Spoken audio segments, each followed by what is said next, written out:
Thank you, Chair, and thank you, Director Vogt, for being here. As an American, before being here as a member of Congress, I just want to say thank you for finding efforts to find savings. I know what motivates me and a lot of people in our service here is the really demand that should be upon us to leave a better country than we find it. And so we find ourselves headed to $36 trillion in debt, as you just talked about. We're looking at what's going on in the bond markets. They're really concerned about our debt load. Talked about World War II debt loads with during peacetime being a very big concern. Certainly, mandatory spending is a big part of that. But then we also, have understood that as government grows, freedom contracts, and so there's a need as well to make sure that we're turning a good return on investment when it comes to our discretionary funding as well. Could you speak to what we can do to find savings with our discretional funding, especially considering like pre-COVID levels? We're spending $2 trillion more a year now, every year, and then we were $1.6 trillion in discretionary funding pre-COVID, or I'm sorry, that's after COVID, and then before COVID it was $1.288 trillion in discretionary. That's a pretty substantial growth over just a couple year period of time. And nobody pre-COVID was thinking that we had a lean, mean fighting machine of a federal government. Most people even then thought it was pretty bloated and a little lethargic and could use some tightening up. Could you speak to what we're doing to find savings and return a better return on? Sure. I mean, it's reflected in our budget proposal. Generally, we proposed $163 billion in non-defense cuts, the lowest level adjusted for inflation since 2000.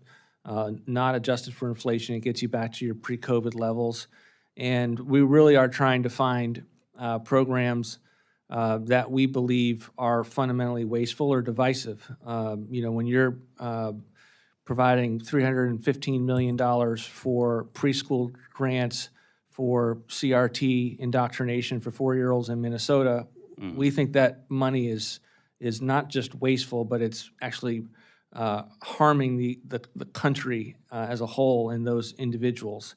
And we looked at it from every vantage point from that standpoint. It's one of the reasons we talk about the cuts to woke and weaponized bureaucracy and wasteful. And sometimes you just can't afford something when you're $37 trillion in debt that you would otherwise be able to afford. There are drivers that you have in the appropriations process that we pay for. And we pay for the needs that we see for veterans. It almost acts like a mandatory program within your jurisdiction.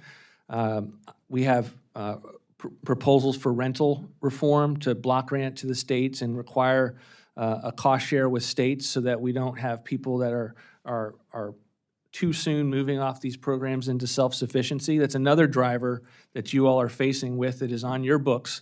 It's not a mandatory program, but acts like a mandatory program, and we're trying to account and deal with those with the proposal that we sent up.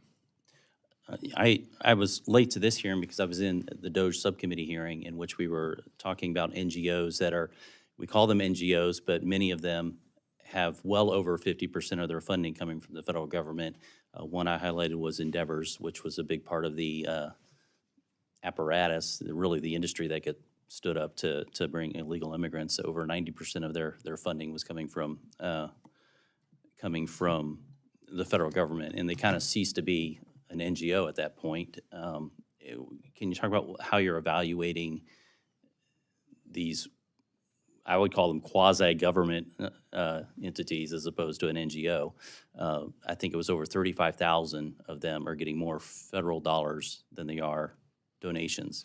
I mean, it was a major thrust throughout this process for constructing this budget. And we have our what we call director's review, and literally we would ask on every program, not just what's the level, what's the need, but how is it distributed.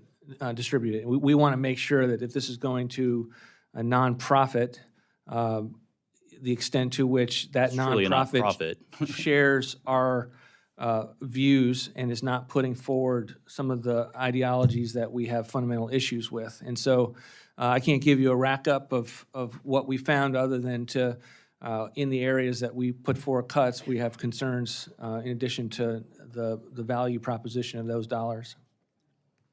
Thank you.